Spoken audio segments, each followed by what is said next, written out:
अच्छा इधर ध्यान दीजिएगा, मैथ्स का लेवल नंबर 12 है और यहां पर जैसा कि एक बच्चे ने क्वेश्चन पूछा है 2 की पावर 96 है ना, 2 की पावर 96 डिवाइड 4 की पावर 95, इसको सॉल्व करना है, कैसे क्या होगा। तो ध्यान दीजिएगा बच्चा, तो इसलिए इस क्वेश्चन को ध्यान में रखते हुए आज का टॉपिक है हम लोग का एक्सपोनेंट।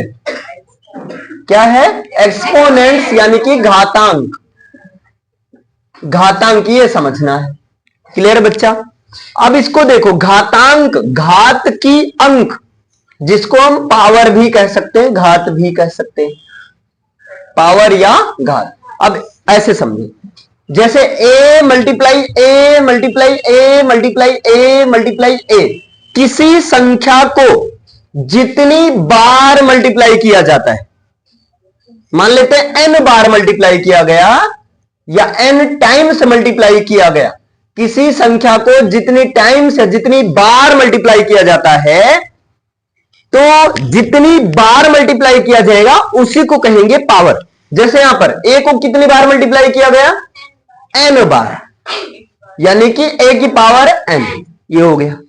तो जितनी बार मल्टीप्लाई किया जाता है वो ऊपर चला जाता है और उसको बोलते हैं घात, बोलते हैं उसको घात बोलते हैं, पावर बोलते हैं। और जिस संख्या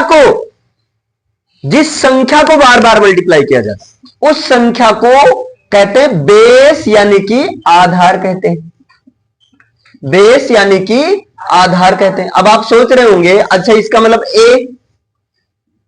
ए एक ही बार लिखा है तो क्या a की घात 1 लिख सकते हैं? हाँ बिल्कुल लिख सकते हैं। अगर a 2 बार लिखा है, इसका मतलब a को 2 बार लिखेंगे? हाँ बिल्कुल लिखेंगे, a को 2 बार लिखेंगे। a 3 बार लिखा है तो इसका मतलब क्या, a को 3 बार लिख देंगे? बिल्कुल लिख देंगे बच्चा, है ना। ऐसे करते करते मान लो a जो है, ऐसे करते करते करते मैंने n के जगह 50 कर दिया, a जो है 50 बार लिखा है तो इसका मतलब क्या, a की घात 50 हो जाएगा?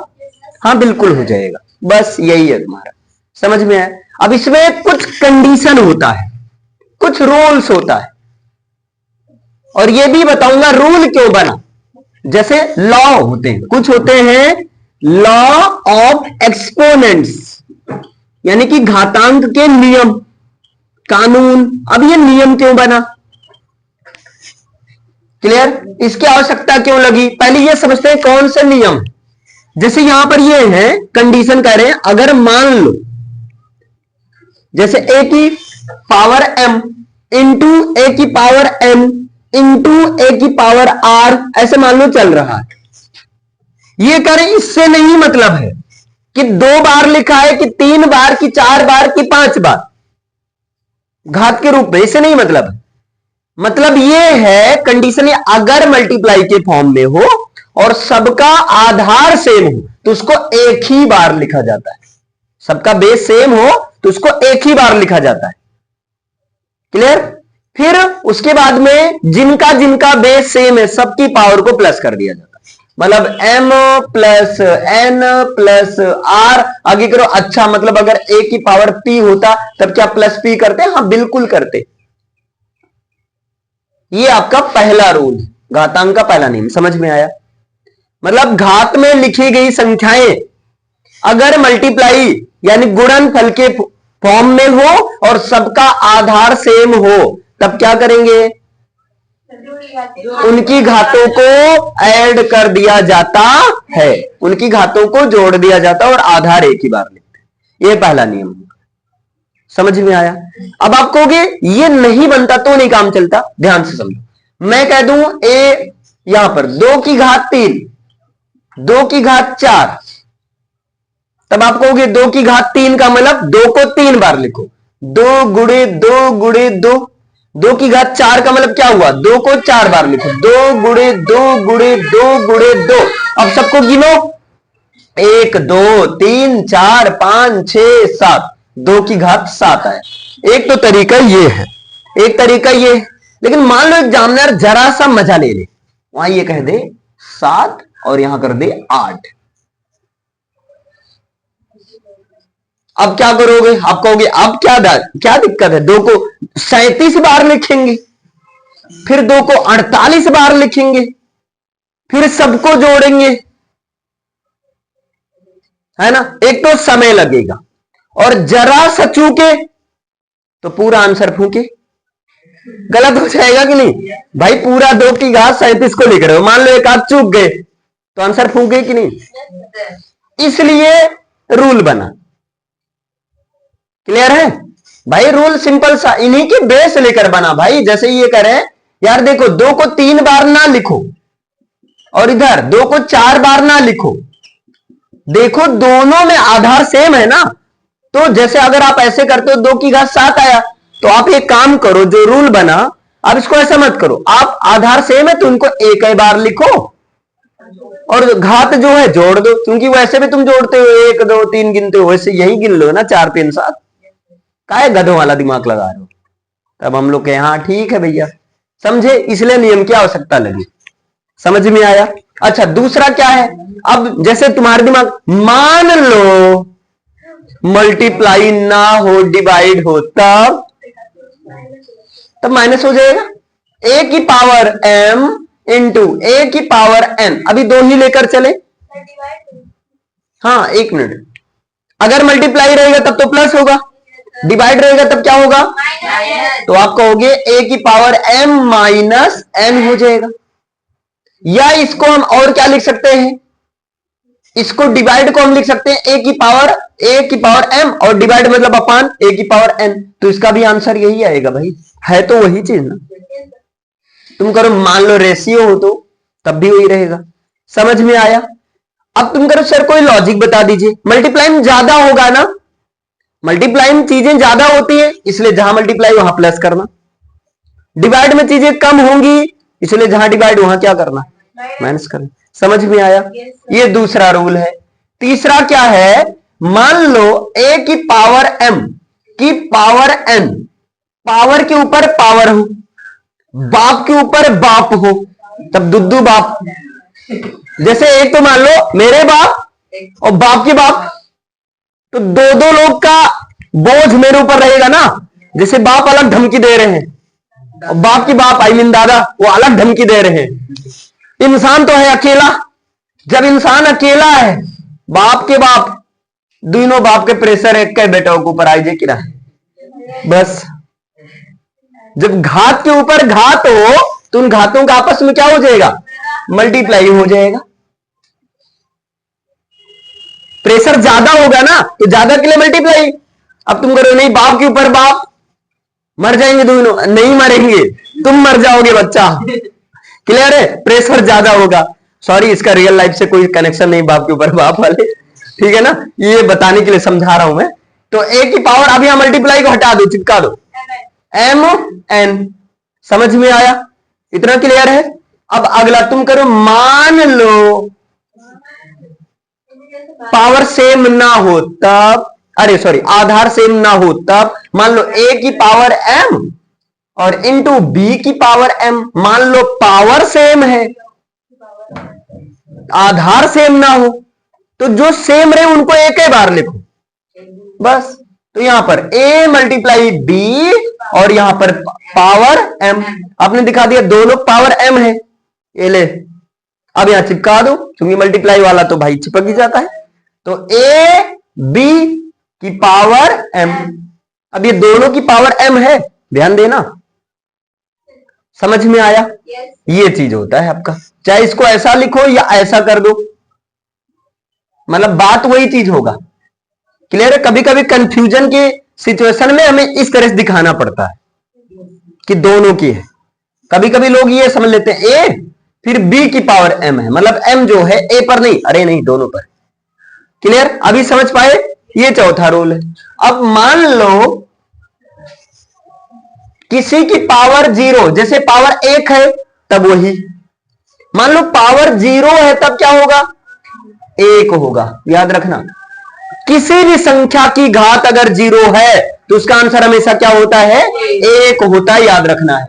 अगला जो आता है, मान लो इसकी पावर प्लस में और हमें बनाना है माइनस में, तुम क्या करेंगे? नीचे भेज देंगे। हम क्या करेंगे, नीचे भेज देंगे।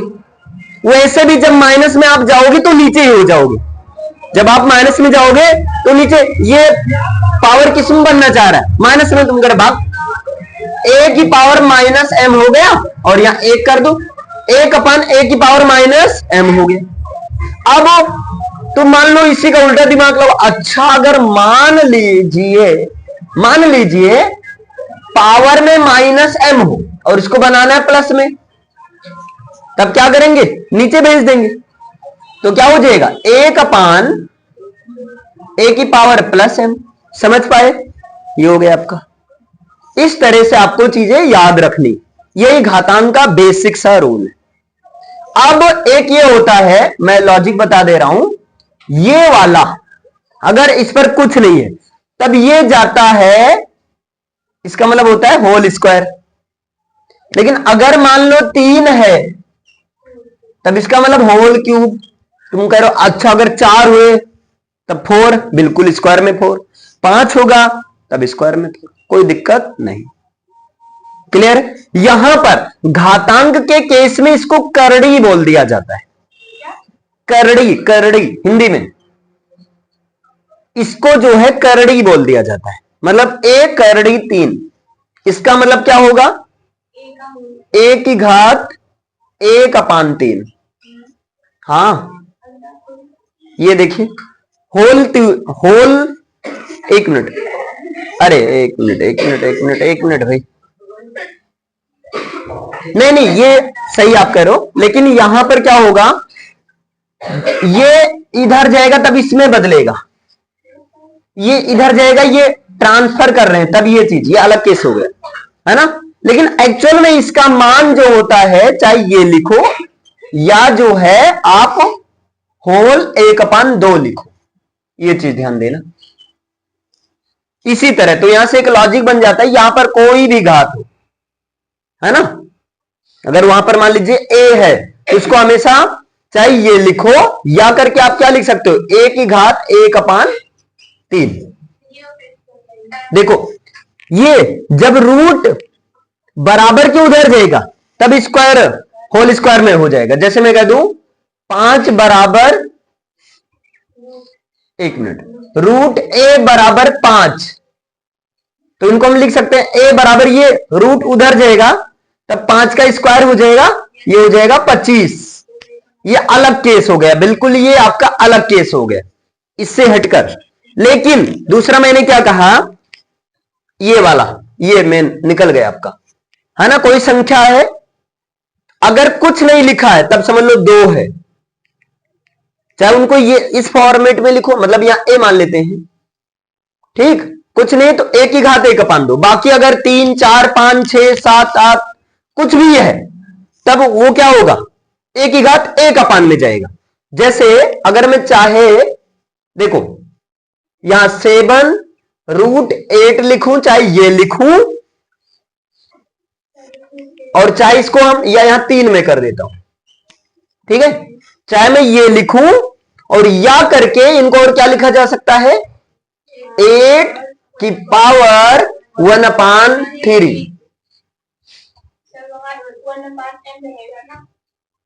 अरे यहां m थोड़ी है, हाँ यहां तो m रहेगा, सॉरी। क्लियर। यहां पर ये, अब ये कहां काम आता है, तो इससे सवाल पूछा जाता है, ऐसे पूछ लेता है इसका मान बताओ, इसका मान क्या आएगा। अब आपको हो गया यार इसका भी मान पूछा जाता है, तो आप इसको क्या लिख सकते हो बताओ, इस सूत्र के अनुसार इसको आप लिख सकते हो 8 की पावर 1/3, और 8 को आप क्या लिख सकते हो, 2 × 2 × 2 की घात 1/3। तो यहां क्या है, 2 की घात 3 की घात 1/3, घात के ऊपर घात है, मल्टीप्लाई करोगे, 2 की घात 3 मल्टीप्लाई 1/3, 3 3 कैंसिल, 2 की घात 1 मतलब 2 आंसर आया। इस तरह से लगाया जाता है।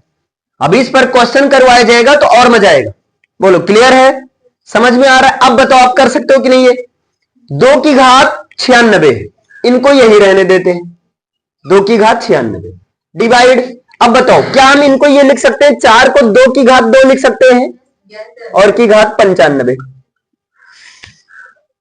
तो 2 की घात 96 और यहां डिवाइड 2 की घात 95, तो घातों का गुणनफल हो जाएगा, घात के ऊपर घात है, तो 2 पंचे 10, 2 9 18, 1 19, यानी कि 2 की घात 190 हो गया कि नहीं?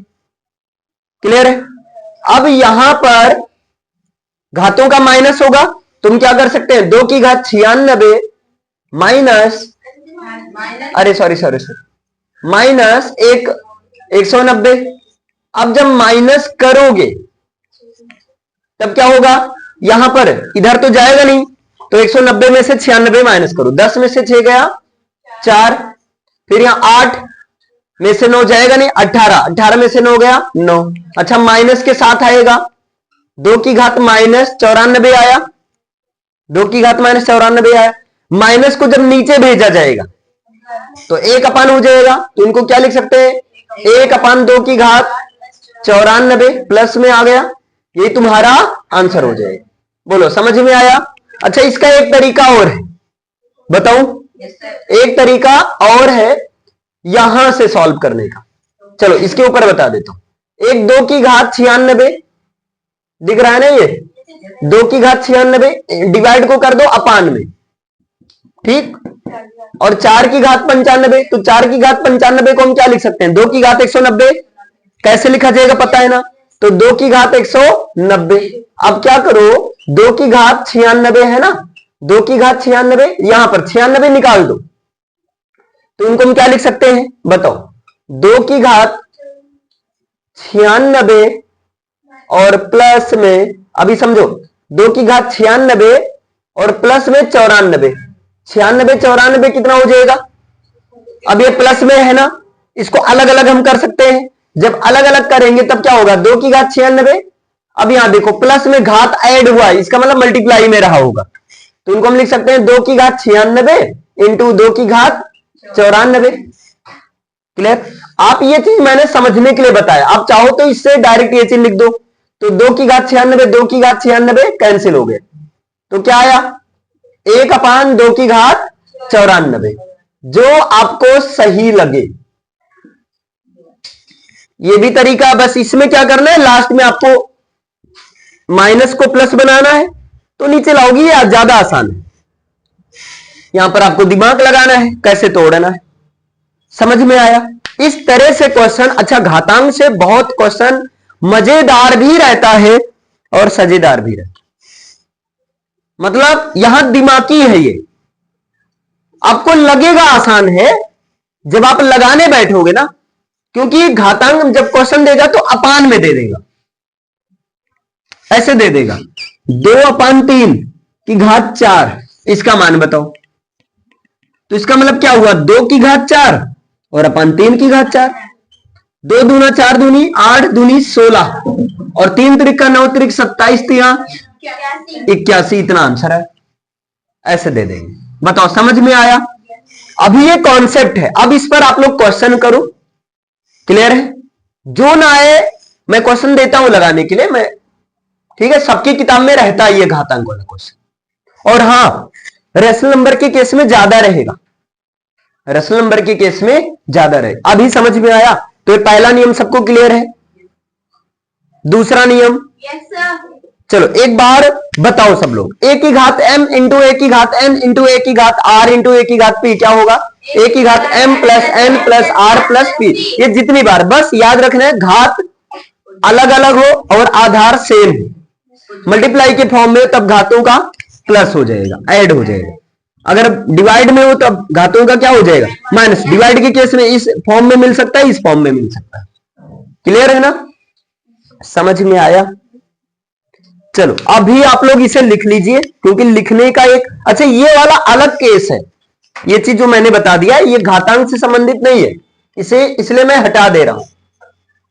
ओके, तो यहां पर सीधा आप 8 नंबर पर किसको ऐड कर सकते हैं, इसको आप कर दो 8 नंबर, यही कर दो। क्लियर है ना? याद है ये कैसे बना? फिर इसके बाद ये क्वेश्चन है, ये समझ लो आपका एक क्वेश्चन ये हो गया, एक एग्जांपल और एक एग्जांपल जो आप लोगों ने पूछा है, एग्जांपल 2 एग्जांपल 1। अब इस तरह का कोई भी क्वेश्चन होगा, कम से कम खुद से आप लगाने का प्रयास कर सकते हो, नहीं आएगा तो मैं बताऊंगा। Okay, thank you.